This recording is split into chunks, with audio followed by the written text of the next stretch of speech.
Yo les potes, bienvenue dans cette nouvelle vidéo, j'espère que vous allez bien. Nono est avec nous, salut Nono. Salut Sacha. Alors Zidane débarque à Doha, Paris proche de l'exploit, le Qatar continue de pousser ses pions avec Zinedine Zidane, en pleine discussion avec le Paris Saint-Germain, le coach de 49 ans débarque à Doha, Zidane va inaugurer une statue et rencontrer l'émir du Qatar. Après avoir damé le pion au Real Madrid en arrachant la prolongation de Kylian Mbappé, le Paris Saint-Germain va-t-il réussir le gros coup Zinedine Zidane, Nono? Eh ben, un nouveau feuilleton s'installe. Il n'y a pas de fumée sans feu, comme dirait l'autre. Mais malgré tout, je pense qu'il faut faire vite parce que les jours passent et toujours pas d'entraîneur. Alors déterminé à faire du technicien français le futur coach de son équipe, l'émir du Qatar continue son pressing. Après une première réunion à Paris en marge de la finale de la Ligue des Champions, les deux hommes vont se retrouver ce mardi à Doha et poursuivre leur discussion. Et selon la presse espagnole, l'ancien coach du Real Madrid aurait même atterri au Qatar hier soir. L'ancien meneur de jeu des Bleus est venu inaugurer une statue représentant son fameux coup de tête sur Marco Materazzi. Alors c'est quand même assez incroyable parce que ce coup de boule quand même c'est de la violence. Bon bref, c'est pas le débat. En finale de la Coupe du Monde 2006, retirée quelques jours à peine après son installation en 2013, la statue va de nouveau être exposée au sein d'un tout nouveau musée des sports à Doha. Si l'œuvre de 5 mètres réalisée par le sculpteur algérien Adel Abdsemed avait choqué au départ il y a quelques années, les choses semblent avoir évolué selon les propos de la responsable du musée qui va l'accueillir. Donc les sociétés évoluent, cela prend du temps, les gens sont critiqués au début mais comprennent ensuite les choses et s'y habituent. Zidane est un grand ami du Qatar et c'est un grand modèle dans tout le monde arabe. L'art est une affaire de goût, a expliqué la directrice des musées qataris Sheikha Almayassa Al-Thani, sœur de l'émir du Qatar, Nono, et cela tombe bien puisque le propriétaire du Paris Saint-Germain, le Cheikh Tamim Ben Hamad Al Thani, aurait prévu de rencontrer Zizou ce mardi afin de lui soumettre une dernière offre pour le convaincre de remplacer Mauricio Pochettino. Cette visite à Doha, Nono, on va pas se mentir, elle n'est pas seulement pour cette inauguration de la statue. On est d'accord, c'est la visite de la dernière chance et je pense qu'on saura cette semaine si Zidane vient ou pas. Alors maintenant, Zinedine Zidane au PSG avec une double casquette, à en croire les informations recueillies par le journaliste Ramon Fuentes de la Onda Cero. Les lignes pourraient bien bouger entre Zidane et le PSG puisque les hauts dignitaires du club parisien ne seraient pas contre le fait de le voir cumuler le poste d'entraîneur à celui de sélectionneur de l'équipe de France, si bien sûr Didier Deschamps n'était pas reconduit après la Coupe du Monde 2022 en décembre. S'il acceptait de s'engager avec le Paris Saint-Germain, Zidane pourrait donc avoir une double casquette à l'avenir. Cette journée pourrait donc être décisive pour le Paris Saint-Germain et Zinedine Zidane. Nono, qu'est-ce que tu penses de cette double casquette, de ce double poste? Alors déjà, encore faut-il que Noël Le Graët, dans quelques mois, accepte cette idée qu'il entraîne déjà le PSG et l'équipe de France en même temps. Pour moi, c'est n'importe quoi. Van Gaal l'avait fait il y a quelques années avec Manchester United, il s'était complètement loupé. Là, à un moment donné, je pense qu'il faut arrêter de s'agenouiller. Qu'est-ce que tu penses, toi? Est-ce qu'un coach réellement peut faire entraîneur d'une sélection et entraîneur d'un club en même temps? Il y a eu plusieurs exemples comme ça dans le passé. Ça a toujours été voué à l'échec et ça serait une erreur colossale. Il y a déjà assez de boulot au PSG pour s'occuper de l'équipe de France en plus. Donc sous ces conditions-là, je serais contre l'arrivée de Zidane. Donc moi je pense très clairement qu'ils vont continuer jusqu'au bout. Tant qu'il n'y aura pas d'entraîneur officiel qui sera intronisé, je pense qu'ils vont tout tenter pour Zidane. Mais il faut leur faire comprendre aussi qu'on est déjà le 7 juin, que la reprise de l'entraînement c'est dans moins d'un mois maintenant, voire même 3 semaines et demie. Et à un moment donné, ça va être compliqué. Il y a déjà des erreurs qui sont en train de se faire là. Ben oui, ça commence pas mal déjà, dans le sens où on va en venir après aux indésirables. Là, faut arrêter quand même de tout accepter. On peut pas accepter Zidane cumulant l'équipe de France et le PSG. Donc là, il faut quand même prendre des décisions très rapidement.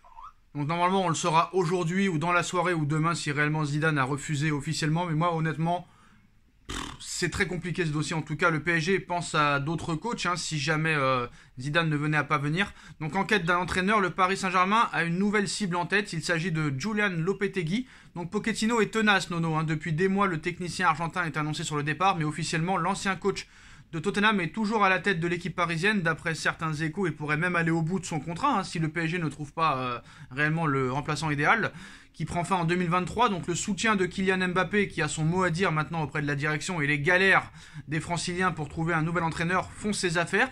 Interrogé par Esport 3, Pochettino a rappelé un point important, il me reste encore 1 an de contrat, il y a beaucoup de rumeurs, beaucoup. On m'a déjà viré plusieurs fois chaque semaine. Mais voilà, pour moi, je suis le meilleur entraîneur d'Europe. On a gagné la Ligue 1, c'est aussi compliqué que gagner la Première Ligue, comme l'a fait Manchester City. Bon, ça me fait doucement rire quand même. Hein. C'est la langue de bois, et moi je trouve que l'intersaison commence très mal. C'est pour ça que je te dis qu'il faut faire vite avec Zidane, c'est oui ou c'est non. Pochettino veut rester, les indésirables veulent rester, c'est très mal parti. Alors, et malgré tout, Campos ou Enrique, ils pourront pas faire partir tout ce monde. Donc je suis assez inquiet, je te le cache pas. Alors malgré les propos de Maurizio Pochettino, il est réellement sur la sellette, hein, c'est qu'une question de temps, en tout cas on l'espère. Malgré ses propos tenus hier soir, les jours de Pochettino au Paris Saint-Germain sont comptés, mais il pourrait bientôt être viré dans les prochains jours. En coulisses, son sort serait déjà scellé. Nasser plancherait avec Luis Campos sur le choix d'un nouveau coach. Priorité des décideurs qataris, Zidane semble normalement, il va décliner l'invitation, je pense. Après, tout est possible, du moins pour le moment. José Mourinho aurait aussi été approché, mais le Special One va continuer à l'AS Roma. Comme eux, Ruben Amorim, Sergio Conceição, Marcelo Gallardo ou encore Christophe Galtier ont été associés à Paris. Le coach de Nice, toujours très proche de Luis Campos, serait d'ailleurs très intéressé. Mais ce mardi, un autre nom est avancé, Nono, Julian Lopetegui, l'Espagnol accompagné de Maurizio Pochettino et à la une d'Estadio Deportivo dans la presse. C'est la une du jour avec Pochettino et Lopetegui devant le média. Donc le média ibérique explique que l'ancien entraîneur du Real Madrid figure sur la liste du Paris Saint-Germain sous contrat jusqu'en 2024 avec le FC Séville. C'était la tendance dernièrement, mais c'est quand même... c'est encore un choix par défaut, je dirais. Alors ça joue très bien, hein. Honnêtement, Lopetegui à Séville, ça joue extrêmement bien. Comme ça jouait très bien le Borussia Dortmund avec Tuchel, excusez-moi. Comme ça jouait très bien le FC Séville aussi d'Unai Emery, et à l'arrivée, on a vu ce qui s'est passé à Paris, t'as pas les pleins pouvoirs, tu peux pas faire ce que tu veux, tu te fais bouffer par les joueurs, et à l'arrivée, on recommence les mêmes erreurs. Moi, je vais te répondre, Lopetegui échec au Real Madrid, réussite à Séville, donc ça veut dire que c'est comme Emery, c'est des entraîneurs, qui sont bons pour des clubs intermédiaires. Voilà, c'est tout ce que j'ai à dire. À moins qu'on leur laisse réellement les pleins pouvoirs sportifs, et là, c'est plus la même limonade.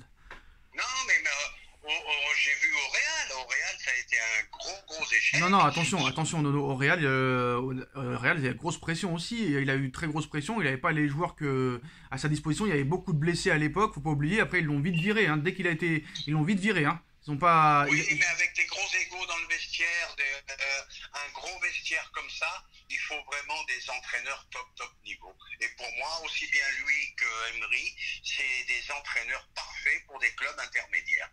Voilà. Alors, Lopetegui, à part le Real Madrid, c'est quand même pour moi un bon entraîneur, je trouve, honnêtement. Après, au Real Madrid, Nono, c'est un échec, mais il faut pas oublier aussi que il a joué franchement, il n'a pas eu ce qu'il pouvait faire. Il a fait 12 matchs, il a fait 14 matchs. Rappelle-toi les problèmes qu'il y avait eu. 14 matchs au Real Madrid. Est-ce qu'on lui a vraiment laissé le temps de faire ce qu'il voulait au Real Madrid aussi? Ah, mais c'est les grands clubs. Les grands clubs ne laissent pas de temps. Il faut des résultats tout de suite. Et le problème, il est là. Ouais, mais bon, sa carrière d'entraîneur, quand même, pour moi, elle est pas si mal, honnêtement. Faut pas oublier qu'il était intronisé entraîneur en remplacement de Zinedine Zidane à l'époque. Hein. Le Real Madrid... c'est compliqué là-bas, c'est une machine à broyer. Hein. Eux aussi, c'est une machine à broyer leur entraîneur, le Real Madrid, hein, faut pas l'oublier. Hein. C'est ce que je viens de te dire. Il faut des résultats très vite. Il n'y a pas de temps à perdre dans ces gros clubs, tout simplement. Bon, après voilà, moi je pense qu'il ne faut pas le juger sur ce qui s'est passé au Real Madrid parce que le gars n'a fait qu'une quinzaine de matchs. Donc pour moi, ce n'est pas un argument. Alors est-ce que réellement ça pourrait être lui? Ce mardi, en tout cas, on nous explique qu'il est encore sous contrat jusqu'en 2024. Le coach de 55 ans, déjà lié au PSG il y a quelques mois, devrait continuer avec Séville normalement. C'était la tendance dernièrement. Mais les pensionnaires de Séville ne sont pas rassurés pour autant. Ils sont même très inquiets selon la publication espagnole. En effet, ils craignent de revivre ce qu'ils avaient déjà vécu en juin 2016 lorsque le PSG avait réussi à recruter Unai Emery. Un coup dur pour Séville qui avait déjà avancé sur le mercato et qui avait dû lui trouver un remplaçant. Donc visiblement marqué, Séville ne veut pas que cela se reproduise, d'autant que Monchi a déjà fait des plans pour la composition de la prochaine équipe, mais celle-ci sera chamboulée si Lopetegui venait à s'en aller, menacé par le PSG. Donc le Séville suit donc attentivement ce qui va se passer dans les prochains jours. Moi honnêtement, Mon avis le plus sincère, tu me diras, Nono, ce que t'en penses. Moi, je préfère Lopetegui à Christophe Galtier, hein. En tout cas, c'est mon choix.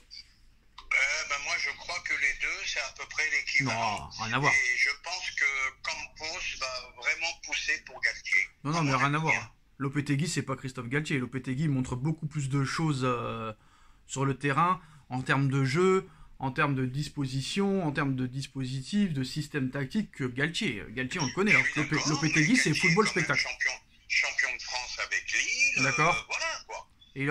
Et est-ce qu'il aurait été champion d'Espagne avec un club comme Séville ou comme Retafe ou je ne sais pas qui? C'est dur, hein. Ça, je sais pas. Donc voilà.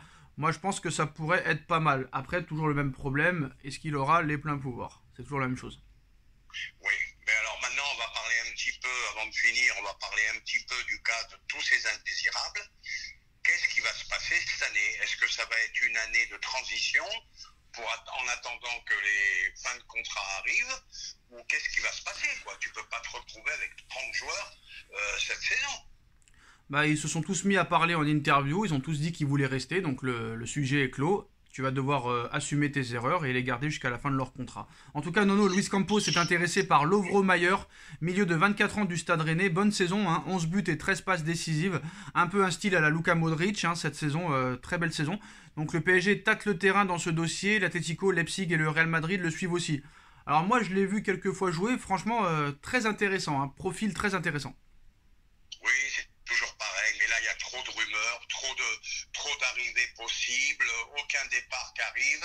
Donc, comme je te dis, je pense que ça va être pas aussi le chambardement que l'on pensait, hein. Ah, il faut faire un loft pour les mettre dedans en tout cas. Le PSG est intéressé aussi par Gianluca Scamacca, attaquant de Sassuolo, âgé de 23 ans. Une rencontre avec des émissaires du club a eu lieu ce lundi. Luis Campos était aussi à Milan. J'ai l'impression que lui, Campos, il n'a pas du tout la même directive que Doha. Lui, vraiment, veut miser sur de jeunes joueurs, de jeunes pépites. Est-ce que c'est vraiment en adéquation avec le projet que veut Doha? Et on finira là-dessus. On arrête avec le côté bling-bling. C'est des joueurs travailleurs. Ça peut faire l'affaire, moi, je pense. Donc voilà les postos, en tout cas, dès qu'on aura des nouvelles sur cette réunion, cette fameuse réunion entre Zidane et l'émir, on vous tiendra au courant. Dites-nous en commentaire ce que vous pensez de toutes ces infos. On like, on partage, on commente, on s'abonne. On se retrouve très vite pour une nouvelle vidéo. Merci à tous et merci à Nono. Tchuss. Tchuss.